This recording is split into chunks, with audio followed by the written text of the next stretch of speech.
How you all doing? It's Tristan here. Today, we'll be covering the personal account of Larry Mazza, who was a made member of the Colombo crime family. He describes himself as a relatively normal kid from Brooklyn, New York, until he got entangled with one of the deadliest mobsters in the city, that being Greg Scarpa Sr., who would take Larry Mazza under his wing after they met under strange circumstances.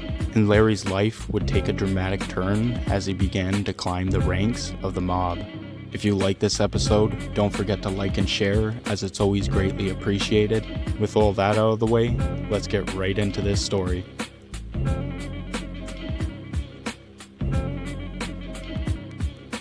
Larry Mazza was born in Brooklyn, New York, 1961. He had a stable upbringing, growing up in a middle-class neighborhood. His father was a fireman and his mother worked at the bank. They both made sure that Larry and his two siblings had everything they needed to prosper later on in life, and Larry would turn out to be a complete anomaly in his family, being the only one to choose a life of crime. His brother and sister went on to have successful careers, and even Larry would say that he never seen his life turning out this way. He grew up playing multiple sports and also took karate classes. Larry seen himself maybe following in his father's footsteps or pursuing a life as a personal trainer. But funny enough, he actually decided to study criminal law. His parents always encouraged him to go to college, and at 17, he decided to get a job as a delivery boy at Danza's supermarket to save up for school. But as fate would have it, this decision would completely change his life. It all began in 1978 when Larry became close with a regular customer named Linda Shiro. He started by delivering her groceries, and eventually their relationship turned sexual. Unfortunately for Larry, Linda was not only still married, but her husband was actually the most feared gangster in Brooklyn. This would turn out to be Greg Scarpa Sr. At the time, Greg was the top enforcer for the Colombo crime family. He'd committed numerous hits for the group over the years and was considered a high-value member by the acting boss, Carmine Persico. Oddly enough, over dinner one night, Linda would introduce Larry to Greg. They both hit it off, and Larry was offered a job to be Greg's sales manager. Larry would accept the offer, but little did he know, this was the beginning to his life in the Italian mafia. Larry states that before meeting Greg, he never committed a crime in his life, but he did admit that he could have left at any point, but the money and power were just too enticing. Over time, Greg laid everything out on the table, admitting he knows that Larry was seeing Linda. But Greg's a pretty busy guy, and Linda isn't actually his only wife, so he makes an arrangement with Larry to keep the affair a secret between the three of them. Because if the Colombo family ever found out, they'd kill all of them for breaking the rules. Because one of the biggest ones within Cosa Nostra is that you can't be messing around with a made man's wife, and Greg seen this as becoming a problem for them, but they managed to keep it a secret. And between 1980 and 1985, Larry would become a pivotal part of Greg's crew. Some sources say Scarpa admired Larry more than his own son, Greg Jr., but others think this was because Greg Jr. actually held the rank of capo at this time, while Greg Sr. was only an enforcer. And this is what started Greg Sr. showing so much animosity towards his son. But let me know what you guys think about that in the comments. Larry describes moving through the crew's ranks as a baby step process. First, they'll probably start you off collecting and delivering packages. Then they'll ask you to beat somebody. Eventually, you're running your own rackets, trying to prove yourself. And then as Larry describes it, before you know it, you're ordered to kill somebody.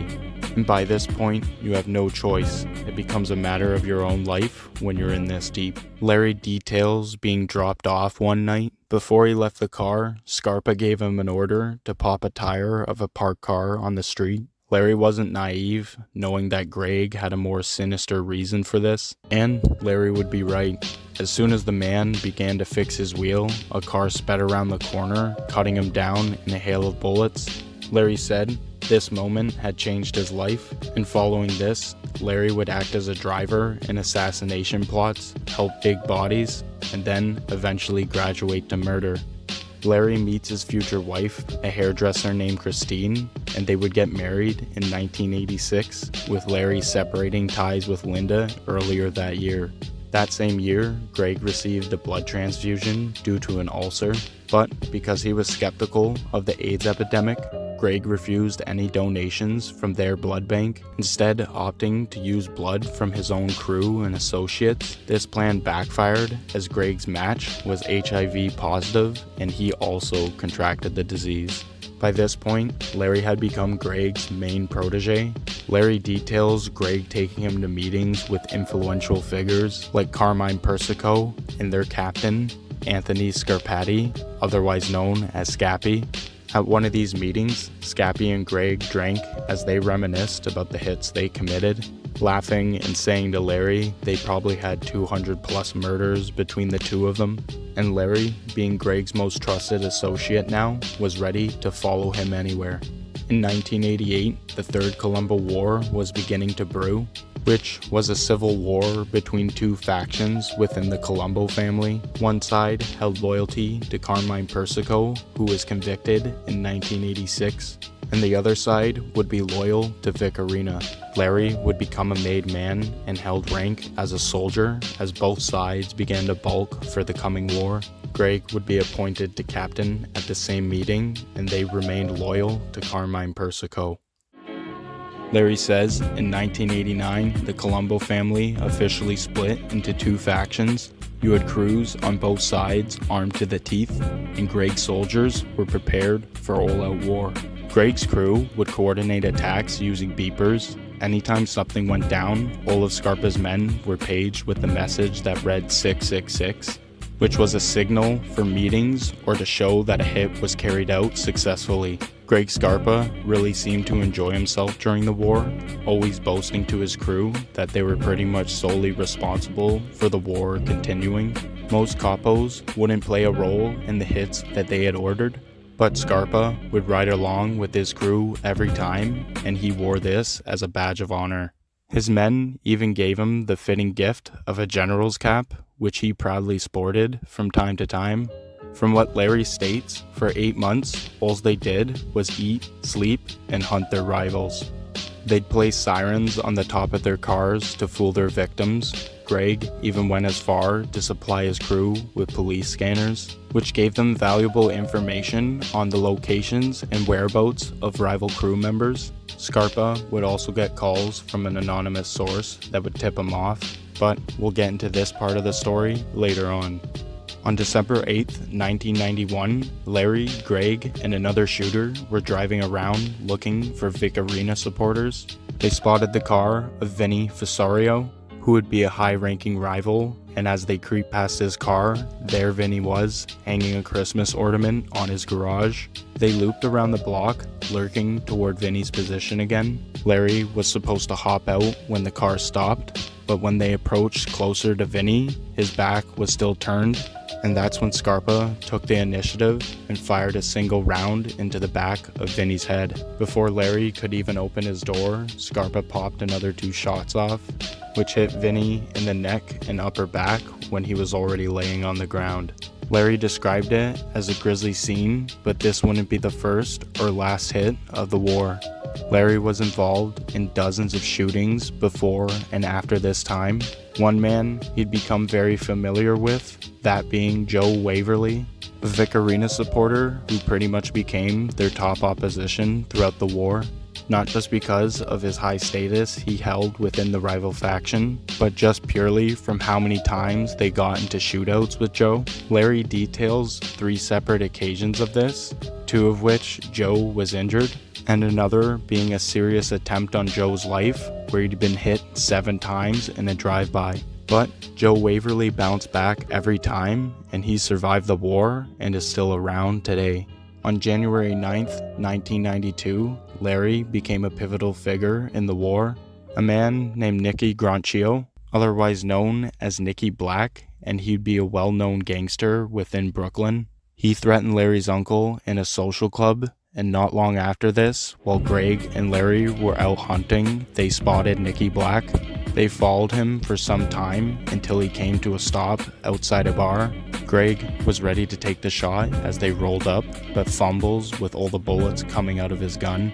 He had become weak and old at this point, but Larry, seeing this, quickly points his shotgun out the window. With this, he blasts Nicky Black in the face. Larry said it was disturbing. Nicky's face was plastered to the windshield as they sped off. Nicky's nephew, who was present with him in the passenger seat, would be hit with shotgun and bone fragments.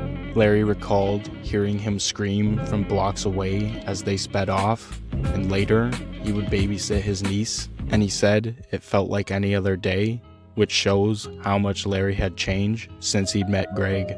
On December 28, 1992, things began to go downhill. Greg was shot during a drug deal gone wrong, with the bullet going through his eye. Scarpa would survive this ordeal, but his body had become withered and weak from his illness. And with him having dementia as well, this meant it was the beginning of the end. Greg fled to Florida, but was indicted on a slew of cases related to murder and racketeering. The most shocking part of all of this is that Greg was an informant to the FBI. He had a long-lasting relationship with an FBI agent, that being Lindley DeVecchio, who is said to have helped Greg by tipping him off of locations during the war. This FBI agent added another element to the Colombo War and is pretty much responsible for majority of Greg's murders at that time. In all, the Third Colombo War left 10 dead and another 25 wounded. Larry would also be arrested, but after hearing the truth about Scarpa, he cut a deal with the government. Larry would serve 10 years, and his testimony was used to indict DeVecchio. And some say Greg Scarpa is single-handedly responsible for bringing down the whole Colombo organization. The information Greg provided was responsible for more than 50 mobsters and associates being locked up. And in 1994, Scarpa would die. Larry would also begin to write his memoirs at this time, and it became a bestseller book called The Life in 2011. In all, Larry was involved in 25 homicides, 4 of which he claims he delivered the kill shot. When Larry speaks on the Colombo War, he shows little remorse for his contributions.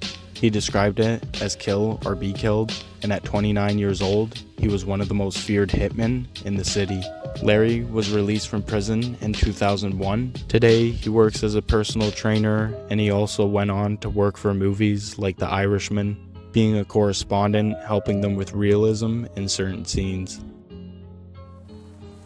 Well guys, I hope you enjoyed that story. If you did, don't forget to like and share. And as always, I'll catch you guys in the comments.